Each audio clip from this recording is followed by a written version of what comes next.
En gros, si vous voulez vous enfumer ou prendre de la coke ou quoi, faut aller dans les Anges. Si vous voulez être rabat et chiner, faut aller dans les Marseillais. Ricard, Ouais.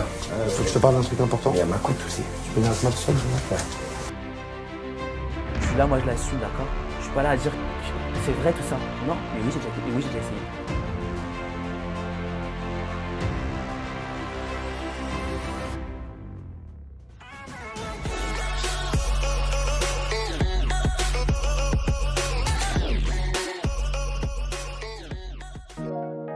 Suite et fin de l'enquête de Nabil sur la drogue dans le milieu de la télé-réalité. Il a gardé le meilleur pour la fin et nous propose des interviews de Eddie et Rawel. Je vous laisse avec les images. N'oubliez pas de liker et abonnez-vous. Donc, quand j'ai commencé cette story, je vous ai mis le témoignage entre guillemets de plusieurs candidats. Je leur ai posé à tous deux questions et j'avais fini par ma conclusion. Je vous avais dit que je vous rajouterais encore un ou deux témoignages les plus intéressants pour moi, ceux qui reflètent le plus la vérité à la fin. Et du coup, j'avais pas eu le temps. Donc, suite à ça, il y a beaucoup d'entre vous qui m'ont envoyé des messages et qui m'ont dit, mais attends, c'est bizarre. Tu vas interroger un tel, tu vas interroger un tel, tu vas interroger un tel, mais t'interroges pas Edgy, sachant qu'il avait fait une vidéo ou une interview. Donc je suis allé voir l'interview et j'ai appelé Edgy. Du coup, par rapport à cette interview, les gens n'ont pas compris pourquoi j'avais pas pris le témoignage d'Edgy, mais dans tous les cas, le témoignage était prévu. Donc je l'ai appelé, mais avant ça, vous devez savoir que, je sais pas pourquoi dans la tête des gens, par rapport à cette interview, à chaque fois qu'on parle de drogue dans la télé-réalité, les gens pensent à Edgy. Mais pas pour prendre sa défense, en totale objectivité. Moi qui en connais énormément, mais c'est loin d'être le pire, loin, loin, loin, loin, loin. Il a essayé, comme je l'ai dit, et il a assumé de toute façon dans ma story précédente, dans le sens où il a commencé à la télé, il avait 19 ans. C'est un milieu où tu fréquentes énormément le milieu de la nuit, où tu fais des mauvaises rencontres très facilement. Donc il a essayé quand il était jeune, mais le fond du problème et les vraies personnes qui se droguent et qui en ont besoin parce que sinon ils deviennent fous, il y en a énormément dans la télé-réalité et Jay n'en fait pas partie. Et ça, je vous le dis de source sûre.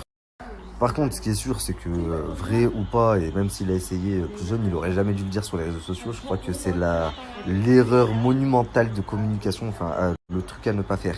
Et surtout que même les gens qui en prennent tous les jours, ils le disent pas sur les réseaux sociaux. Et vous les voyez à la télé pourtant.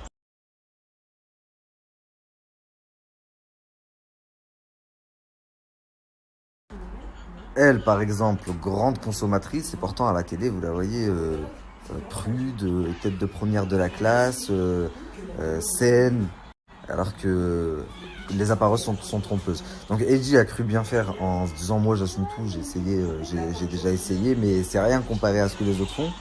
Mais sauf que c'était le truc à pas faire, parce que c'est rien comparé à ce que les autres font, mais les autres ils le disent pas, tu vois.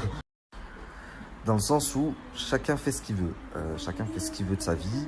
S'ils veulent se droguer, c'est leur choix. Ce qui est grave, c'est de le montrer publiquement, puisqu'ils ont une responsabilité qui sont suivis par énormément d'enfants. Donc, grosso modo, ce que m'a expliqué Edgy, c'est que, effectivement, il y a déjà des personnes qui se sont droguées en tournage, qui l'avaient déjà vu, mais que la production n'était pas au courant et qu'ils se cachaient, qu'ils faisaient ça en cachette. Donc je me suis dit ok, très bien, et j'ai eu dans l'idée de contacter une autre personne qui a fait beaucoup de tournages, que ce soit chez W9, chez Énergie 12, et que je sais être très sincère et sans langue de bois. Donc là, on parle de la production W9, donc c'est Banijé Productions. Donc d'après Rawel et tous ceux que j'ai interrogés, Rawel a fait partie des plus honnêtes il n'y a pas. Edgy, pareil, il a été très transparent, très honnête. Il y en a eu deux autres dont je tairai le nom, même trois autres dont je tairai le nom. Mais en tous les cas, ils s'accordent tous dans le sens où ils signent tous un papier avant d'intégrer le programme où on leur dit que c'est interdit. Ils s'accordent tous aussi pour dire que, bien sûr que non, la production n'est pas au courant de leur consommation, mais que s'ils le veulent vraiment, ils arrivent à s'en procurer. Mais ouais, dans les Marseillais, je sais que ça, l'alcool, par contre, ça, l'alcool, ils donnent grave de l'alcool. Dans les Marseillais, ils donnent grave de l'alcool. Et ça m'avait choqué parce que moi, pour moi, je pensais que c'était normal. Mais quand j'ai fait une autre production, c'est là que j'ai vu que non, en fait, c'était pas normal et que là, ils contrôlaient vraiment l'image des candidats qui étaient pas parce qu'ils voulaient pas que leur candidat il soit bourré, tout ça, par rapport, je pense, au CSA aussi, tu vois. Donc je pense que c'est assez délicat. Après, voilà. En gros, si vous voulez vous enfumer ou prendre de la coke ou quoi, faut aller dans les Anges. Si vous voulez vous mettre rabat et chimer, faut aller dans les Marseillais. Ricard. Ouais. Faut que je te parle d'un truc important. Il y a ma coute aussi. Tu peux venir avec moi tout seul, Ouais. Au réveil ce matin, en fait, Aurélie. Ricard. Ouais. Faut que je te parle d'un truc important. Il y a ma coute aussi. Tu peux venir avec moi tout seul, Ouais. Au réveil ce matin, en fait, Bref, la conclusion, la famille, ça reste que chacun fait ce qu'il veut. Mais qu'il ne faut pas que ils se perdent entre la vraie vie et la vie qu'ils mènent eux. Puisque ce n'est pas la vraie vie, mais qu'à force de la vivre, pour eux, ça en devient leur vraie vie. Donc forcément, nous après, enfin quand je dis nous, le peuple après, ça choque quand on entend, ouais, Nabila, elle a planté son mec, ouais, Neouda et Ricardo, je sais pas quoi, ils ont envoyé sur leur bébé, ouais, l'autre, il a frappé sa meuf, il lui a cassé 4 côtes fêlées. Mais parce que ces gens-là, en fait, ils sont atteints de troubles. C'est ça que vous savez pas. Je vais même finir en vous racontant 2-3 anecdotes que j'ai pas mis, parce que vous vous doutez que j'ai pas mis tout le monde dans ma story. J'ai interrogé vraiment énormément de personnes. Et il y a certaines anecdotes qui sont arrivées à mes oreilles, mais qu'on m'a demandé de pas reposter. Mais je peux quand même vous les dire. C'est arrivé, par exemple, que Melanite soit démonté à la cocaïne en pleine redescente. La production des Anges s'en est aperçue. Et du coup, ils ont tout arrêté. Et ils ont fouillé toutes les affaires. Valises, chambres, etc.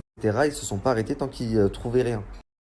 C'est déjà arrivé également que certains candidats l'imposent. C'est comme ça et pas autrement, sinon je me barre. Comme par exemple, m'a-t-on dit, Raphaël. Comme par exemple également Aurélie d'Autremont.